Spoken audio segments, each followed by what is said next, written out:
What's up? I'm Nevaeh, and you're watching Nevaeh's Chat.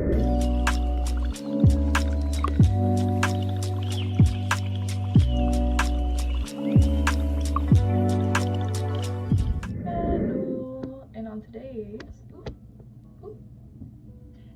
episode, we're going to be talking about the next book that I'm reading, which is The Lost Art of Listening.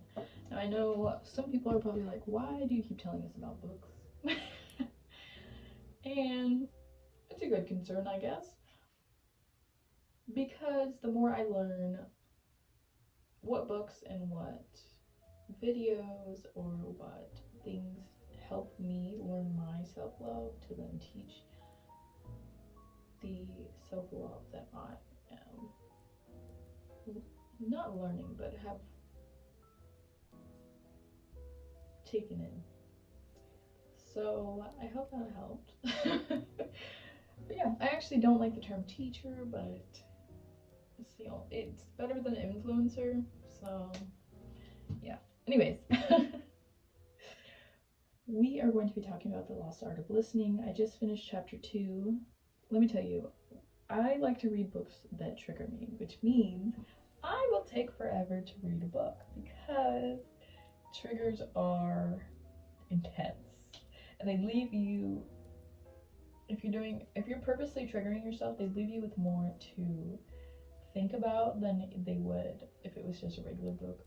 So it has taken me a while, not to mention I am picking up reading again, so it's kind of like a habit that I have been working on. So it's not exactly where it used to be, which can be frustrating because I used to be a very fast reader and now not really. So what I used to be able to read in 30 minutes is not the same as I can read now, which I'm sure I can work, not sure, I will get back to it. It just can be frustrating at times.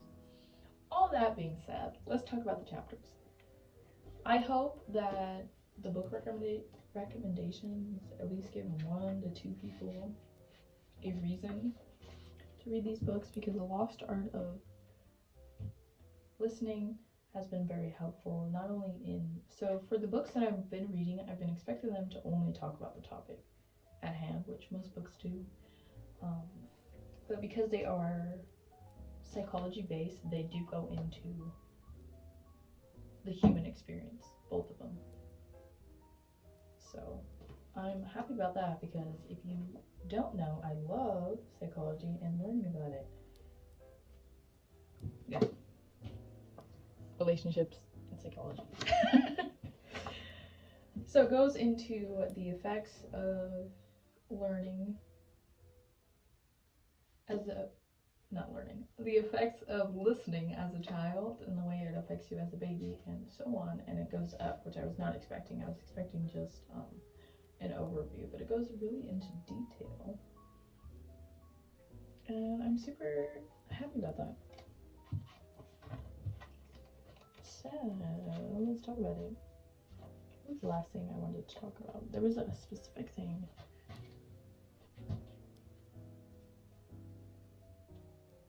Oh yeah. Unshared thoughts diminish us. That's a little passage.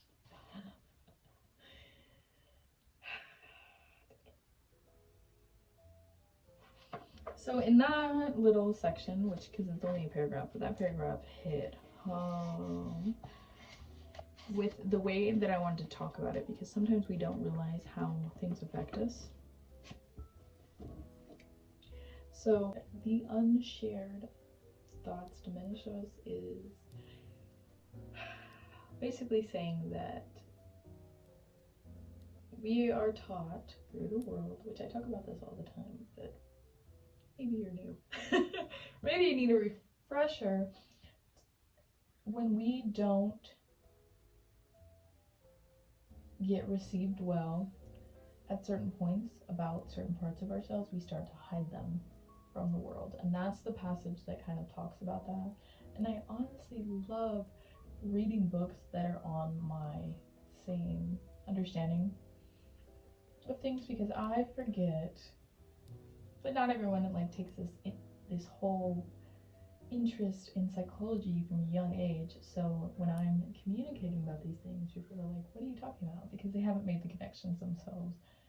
Not to say that they can't or they won't, it's just because I have thrown myself into psychology from a young age that it's something I'm receptive to and pick up quicker, because it's a skill that I've kind of exercised a lot, basically.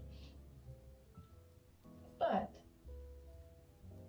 it feels nice to read a book that that communicates the things that I understand but don't know how to express verbally. I think I posted that today, actually.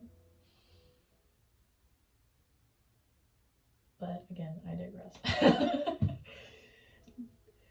The unshared thoughts diminish us is a way of saying that the parts of ourselves that we hide don't get the light that it needs. And with that, I mean the reason that things don't feel like real compliments or like you can really receive that form of love that's given to you is because the parts of yourself that you've hidden from receiving it.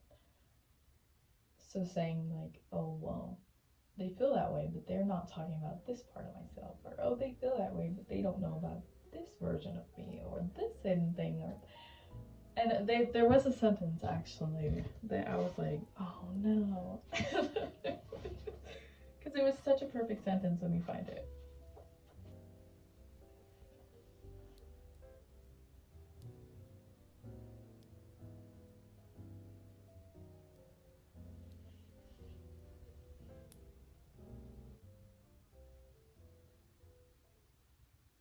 Yes, there is. Reassurance isn't very reassuring to the person with too many secrets. And that one, I was like, that really helped me put things into perspective from the experience of other people. Like I said, I didn't know how to put it into words. The things that like I understood. The way that we would say things to understand things ourselves are not the same way that other people will understand. Like I said in a previous video, I think it was the 5 languages of apologies video. I was saying that we have different processing systems in our head, which allows us to get the same message but from different deliveries, like the different ways that people say things, and that really helped me understand that more. These 2 books are from different authors, but man, do they really just go together. And I'm glad that I read it in this order, to be honest. Obviously, I'm not finished with this book, and it is going to take me a while, so there will be more videos on the topics at hand, but I'm obsessed. I don't know which one I would say is my favorite. I don't know. I think it would go The Lost Arts of Apologies. No. I keep saying The Lost Arts because it's the lost art of listening. The 5 languages of apologies, and then The Lost Art of Listening. Because the way that they go in depth about the human experience and then connect the pathways from childhood to adult and the way that everything just wraps up so beautifully. They're both books that dive deeper into things, so if you do not like to, this probably isn't the page for you, because I am a very deep person. And 2, these probably aren't books for you. These are purposefully triggering books to help us heal. And like I said, I think in the last video over here, we create positive emotional environments to trigger ourselves to understand the wounds that have been created and the defense mechanisms that we have put in place for them to understand where they come from and if they are made properly or if they're even really needed. This book kind of talks about that as well. I definitely recommend them. If I'm talking about a book, I recommend it. these two are just amazing. I love psychology, and I love the way.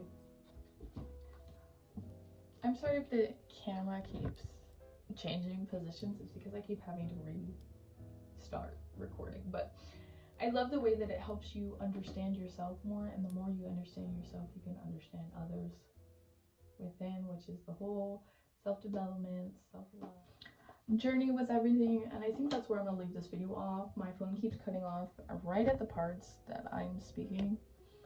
Like, yeah, I just wanted to give a quick little video. I feel like I did touch a couple things, and obviously I will be making more videos. I post once a week if you want to subscribe. I don't think I really say that. But yeah, I do recommend this. I'm only on chapter 3 and I'm obsessed. I'm only starting chapter 3 and I'm obsessed. This is the new book that I'm reading. So stay tuned, and the more I develop myself, the more I can help others develop themselves through sharing the knowledge. I don't like saying teaching, like I said in the beginning, but it is a form of teaching. I just don't like the word teacher, because it kind of comes with negative annotations, with the sense that one is higher than the other, which is not, we're equal. That's why I don't like it. So anyways, I will see you in the next one.